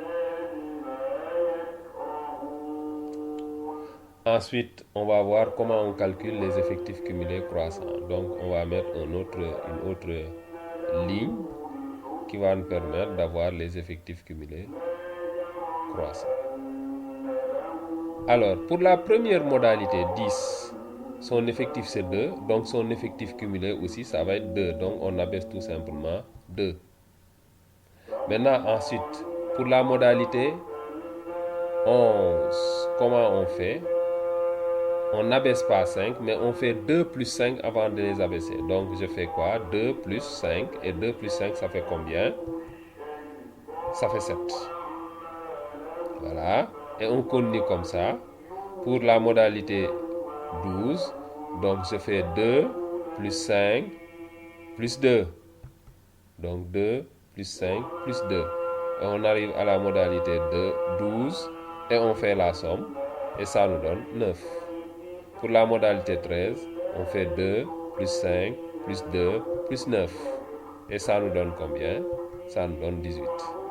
Pour la moyenne 14, on fait quoi? 2 plus 5 plus 2 plus 9 plus 10. Et ça nous donne combien? Ça nous donne 28. Et on continue. Pour 15, on a 2 plus 5 plus 2 plus 9 plus 10 plus 15. Et ça nous donne combien? 43. Et on continue pour 16. On va reprendre depuis le début. 2 plus 5 plus 2 plus 9 plus 10 plus 15 plus 5. Et ça nous donne combien? Ça nous donne 48. Pour 17, on va reprendre depuis le début aussi. 2 plus 5 plus 2 plus 9 plus 10 plus 15 plus 5 et plus 2. Ça nous fait 50. Et pour la dernière moyenne, c'est 18. Donc on va faire la somme de tous les effectifs. 2 plus 5 plus 2 plus 9 plus 10 plus 15 plus 5 plus 2 plus 4. Et ça va nous donner quoi? Le total des effectifs, c'est bien égal à 54. Donc lorsqu'on fait les effectifs cumulés croissants, le dernier effectif cumulé croissant, c'est toujours égal à l'effectif total. Si vous ne trouvez pas l'effectif total, ça veut dire que vous avez fait une erreur. Donc c'est toujours égal à l'effectif total.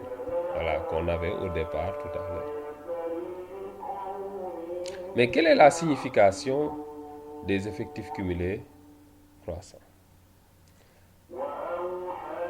Alors, vous voyez que pour chaque modalité, on fait la somme de tous les effectifs qui lui sont antérieurs. Donc, si on prend le premier effectif cumulé croissant, c'est-à-dire 2, qu'est-ce que cela signifie?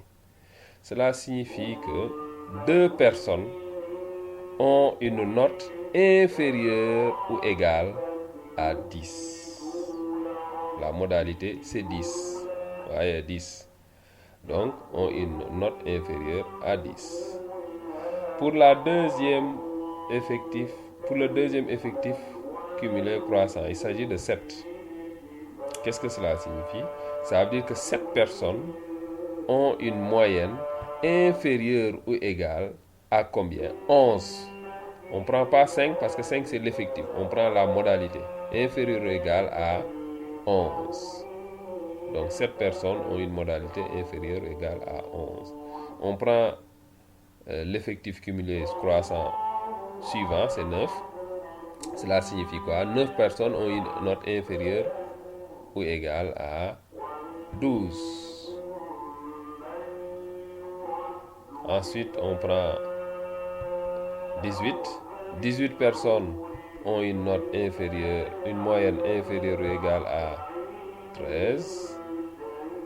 Pour l'effectif cumulé croissant suivant, on a 28. 28 personnes ont eu une moyenne inférieure ou égale à 14. L'effectif cumulé croissant suivant, c'est 43. 43 personnes ont une note inférieure ou égale à 15. L'effectif cumulé croissant suivant, c'est 48. 48 personnes ont une moyenne inférieure ou égale à 16. Le suivant, c'est 50. 50 personnes ont une moyenne inférieure ou égale à 17. Et pour finir, le dernier effectif, c'est 54. 54 personnes ont une note inférieure ou égale à 18. Ça veut dire l'entièreté de la population a une note inférieure ou égale à 18. L'intégralité a une note inférieure ou égale à 18. Et là, sur l'autre partie, on ne va rien écrire. Maintenant, on passe aux effectifs cumulés décroissants. Effectif, calcul des effectifs cumulés décroissants. On va d'abord, comme tout à l'heure, mettre le tableau des effectifs seulement avec les modalités et les effectifs.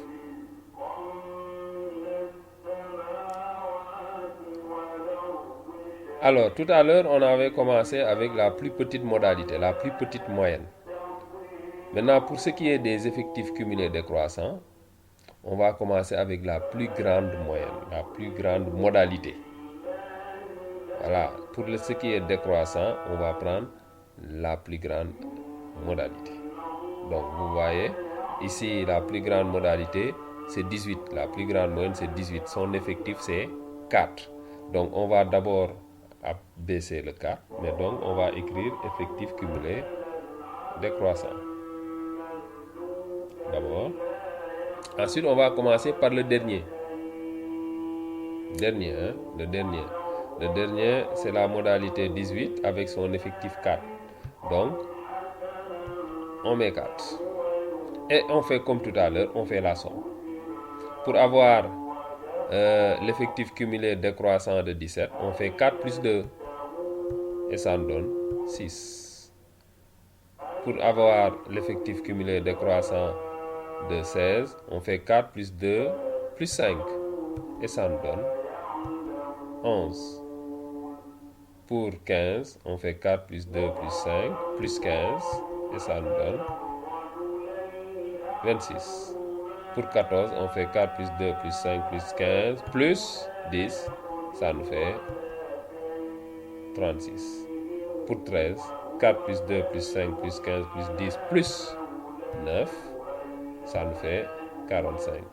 Pour 12, 4 plus 2 plus 5 plus 15 plus 10 plus 9 plus 2. Ça nous fait 47. Pour 11, on fait 4 plus 2 plus 5 plus 15 plus 10 plus 9 plus 2 plus 5, ça nous fait 52. Et pour le dernier, on va voir qu'est-ce que ça va donner. On fait 4 plus 2 plus 5 plus 10 plus 15 plus 10 plus 9 plus 2 plus 5 plus 2 et ça fait 54.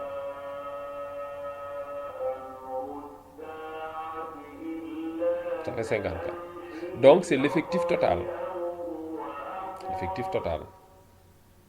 L'effectif total. Donc on a bien l'effectif total. On aurait pu aussi le faire autrement. Donc, on aurait pu le faire autrement. Il suffisait tout simplement de dire premier effectif c'est 4. Ensuite, deuxième effectif c'est 4 plus 2. Ça fait 6. Ensuite, on fait 6 plus 5. Ça fait 11. Ensuite, 11 plus 15. Ça fait 26. 26 plus 10. Ça fait 36. Ensuite, 36 plus 9. Ça fait 45. 45 plus 2. Ça fait 47. 47 plus 5. Ça fait 52. 52 plus 2. Ça fait 54. Et maintenant, il ne faut rien écrire là. Et quelle est la signification? Premier effectif, si on revient à partir de la gauche, on voit pour 10, son effectif cumulé décroissant c'est 54. Qu'est-ce qu'on va dire? On a 54. On va dire 54 élèves de la population ont une note supérieure ou égale. Là, il faut dire supérieur ou égal. Avec les effectifs cumulés croissants, on disait inférieur ou égal. Mais avec les effectifs cumulés décroissants, on dit supérieur. Donc 54 élèves ont une note supérieure ou égale à 10. Pour 52 élèves ont une note supérieure à 11. 47 élèves ont une note supérieure à 12. 45 élèves ont une note supérieure à 13. 36 élèves ont une note supérieure à 14. 26 personnes ont une note supérieure à 15. 11 personnes ont une note supérieure à 16. 6 personnes ont une note supérieure à 17. Et pour finir, 4 personnes ont une note supérieure à 18. Et de l'autre côté, on n'écrit rien. Et maintenant, on va calculer le tableau des fréquences cumulées croissantes. Les fréquences cumulées croissantes.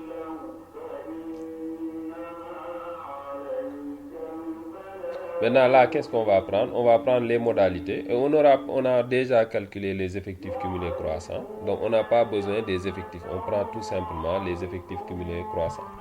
Donc, je prends les modalités. Ensuite, je prends les effectifs cumulés croissants.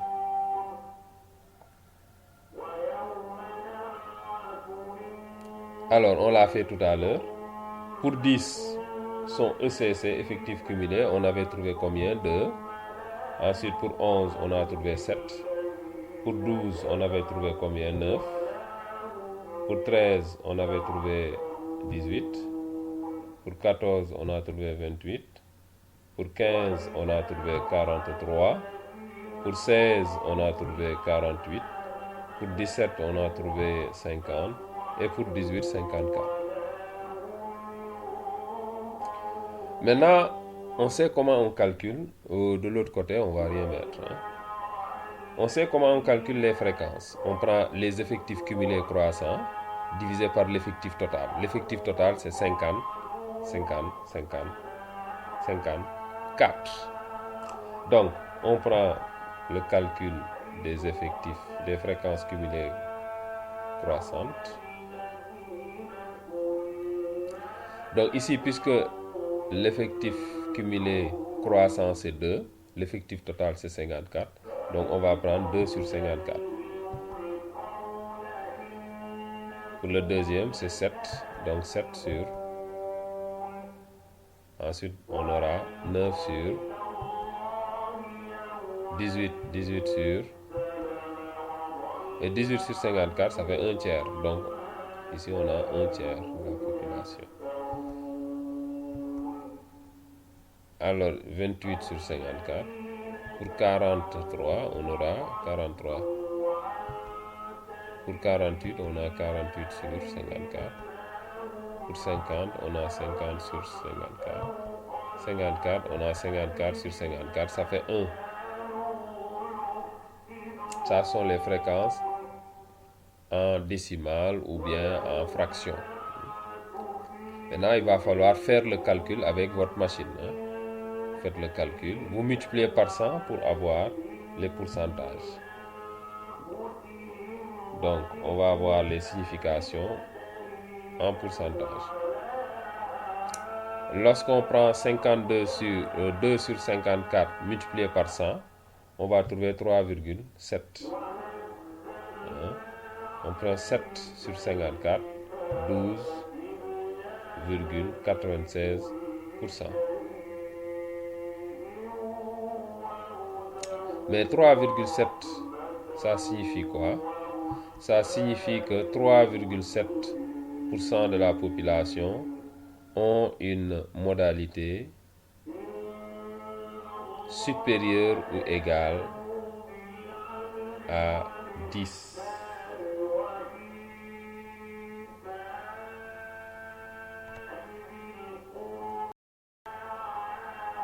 Plutôt,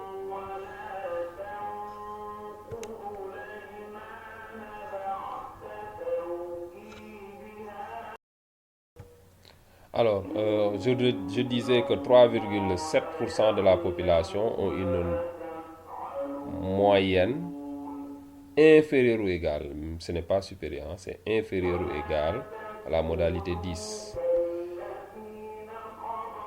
Ensuite, on a 12,96% de la population ont une moyenne inférieure ou égale à 10.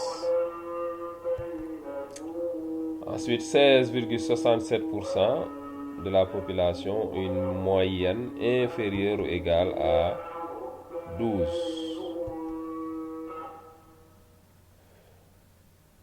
Ensuite, si on fait le calcul de 18 sur 54, on trouve 33,33.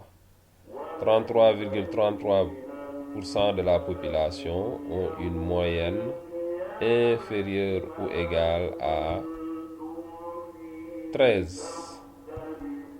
51,85% de la population ont une moyenne inférieure ou égale à 14. 79,63% de la population ont une moyenne inférieure ou égale à 15. 88,89% de la population une moyenne inférieure ou égale à 16. 92,59% de la population ont une moyenne inférieure ou égale à 17. Et pour finir, 54 sur 54 fois 100, ça fait 100% de la population ont une moyenne inférieure ou égale à 18. Donc de l'autre côté, on n'écrit rien. À présent, nous allons passer aux fréquences cumulées décroissantes.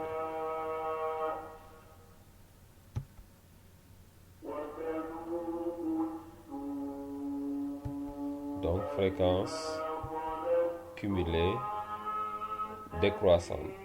C'est décroissante, hein? Ce n'est pas croissante, c'est décroissante. Donc, on va passer d'abord pour tracer le tableau des modalités. Donc, on a les différentes modalités. Ensuite, on prend les effectifs cumulés décroissants. Effectifs cumulés décroissants.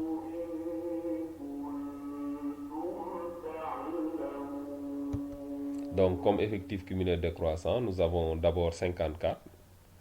Ensuite, nous avions quoi? 52. Ensuite, 47. Ensuite, 45. Ensuite, 36. Ensuite, 26. Ensuite, on aura 11. Nous avions aussi 6 et 4. Ce sont les effectifs cumulés décroissants des modalités qu'on a tout à l'heure. Maintenant, comment on calcule la fréquence cumulée décroissante? Donc, pour ce qui est de la fréquence, on prend l'effectif cumulé décroissant sur l'effectif total. C'est aussi simple. C'est une formule. Donc, effectif cumulé, ici c'est 54. 54 sur 54. Ça va nous faire 1 ou 100%. Donc, ici, l'effectif cumulé c'est 52. 52 sur 54. On divise toujours par l'effectif total. Ensuite, l'effectif suivant, c'est 47 sur 54. 45 sur 54. 36 sur 54. Et ça nous fait 2 tiers. 26 sur 54. 11 sur 54. 6 sur 54. Et 4 sur 54. Et là, on met rien. Mais quelle est la signification?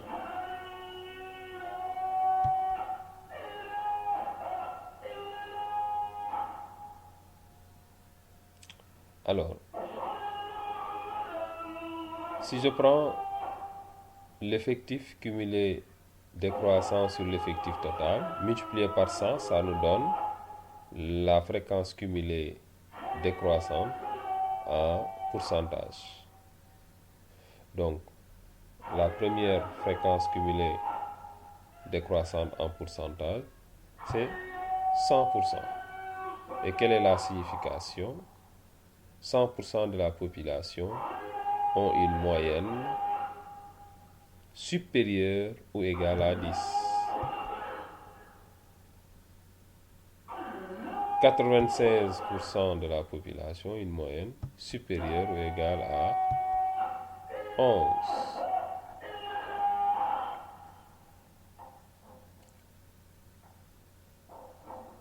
Ensuite, 47 sur 54 fois 100, ça va nous donner 80,03.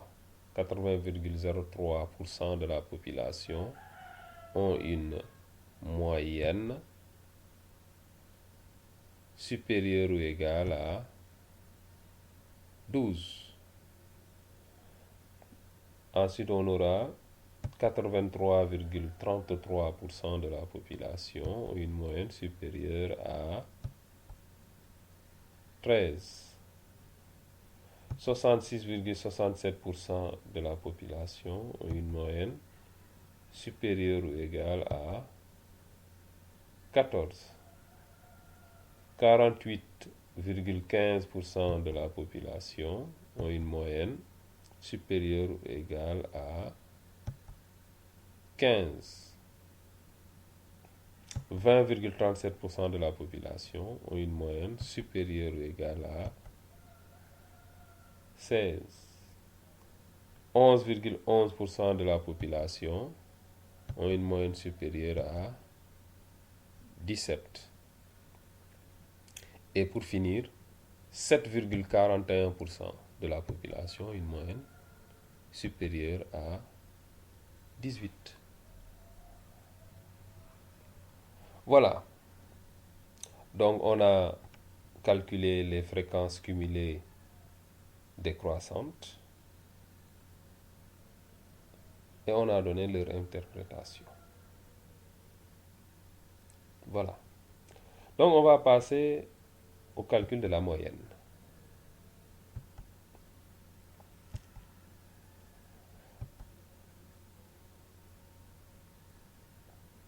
Donc nous avions les données brutes comme ça.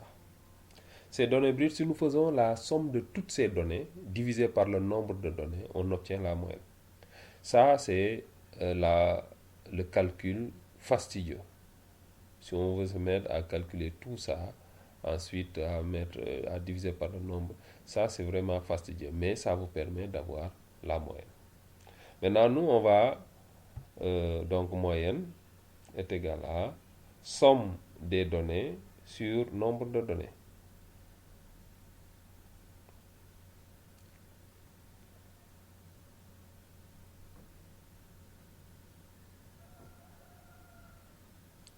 Donc moyenne égale somme des données sur nombre de données.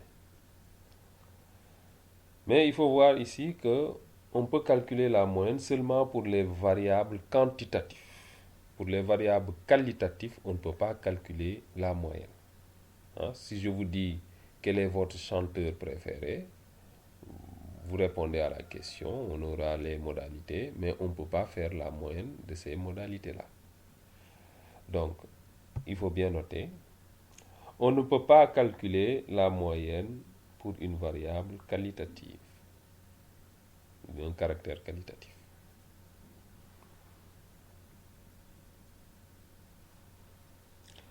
Maintenant, nous, on va calculer la moyenne d'une manière beaucoup plus simple.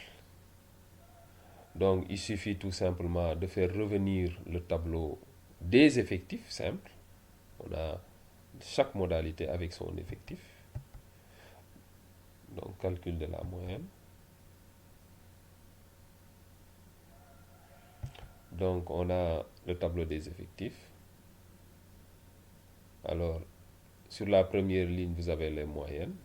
Modalité, c'est les moyennes. On a 10, 11, 12, 13, 14, 15, 16, 17, 18. Ce sont les moyennes. Et vous avez juste en dessous, vous avez les effectifs. Donc 2 personnes ont eu 10, 5 personnes ont eu 15, 2 personnes ont eu 12, 9 personnes ont eu 13 de moyenne, 10 personnes ont eu 14 de moyenne, 15 personnes ont eu 15 de moyenne, 5 personnes ont eu 6 de moyenne, 2 personnes ont eu 17, 4 personnes ont eu 18. Et autrement dit, il y a 10 comme moyenne 10, il y a 2 effectifs. Donc ça veut dire que dans la série brute, il y avait 2 10, il y a eu 5 11, il y a eu 2 12, il y a eu 9 13, il y a eu 14 10, il y a eu 15 15, il y a eu 5 16, il y a eu 2 17 et 4 18. OK? Donc si nous voulons faire la somme de toutes les données brutes, il est plus facile d'utiliser ce tableau-là. Avec ce tableau, comment on va faire? On va le voir tout à l'heure. On va tout simplement multiplier les modalités par leur effectif. Donc on fait xi multiplié par ni. Modalité multipliée par effectif. Première modalité, c'est 10. Quel est son effectif? 2. Donc on va faire 10 fois 2. Donc 10 fois 2 et 10 fois 2, ça fait 20. Deuxième modalité, c'est 11. Quel est son effectif? 5. Donc on fait 10 fois 5. Ça nous donne 55. Troisième modalité, on a 12. Quel est son effectif? 2. On multiplie 12 par 2. Ça nous fait 24. Modalité suivante, vous avez 13 multiplié par 9. Ça nous fait 117. Modalité suivante, vous avez 14. 14, son effectif c'est 10. Donc on fait 14 fois 10. Ça nous fait 140. Modalité suivante, vous avez 15. Son effectif c'est 15. On fait 15 fois 15, ça fait 125. Modalité suivante, c'est 16. Son effectif c'est 5. On fait 16 fois 5, ça fait 80. Modalité suivante, c'est 17. Son effectif c'est 2. On multiplie 17 par 2 et ça nous fait 34. Modalité suivante, c'est 18. Son effectif, c'est 4. Donc, on multiplie 18 par 4 et on obtient 72. Maintenant, après avoir fait ces produits-là, on va faire la somme de tous ces produits. Et on va le diviser par l'effectif total pour avoir la moyenne. Donc, moyenne, x bar égale, donc, je mets une barre de fraction. Ensuite, on fait la somme. On a 20 plus 55 plus 24 plus 117 plus 140 plus 125 plus 80 plus 34 plus 72 et on divise par l'effectif total, c'était 54 divisé par 54. Et ça nous donne combien? Si on fait le calcul, on trouve 769 sur 54. Et 769 sur 54, ça fait 14,203. Donc la moyenne est bien égale à 14,203 ou 14,2. 14,2, c'est la moyenne centrale. C'est la moyenne centrale. Voilà, donc fin de la première partie. Donc nous vous donnons rendez-vous pour la deuxième partie, la troisième partie et la quatrième partie dans la semaine, Inch'Allah.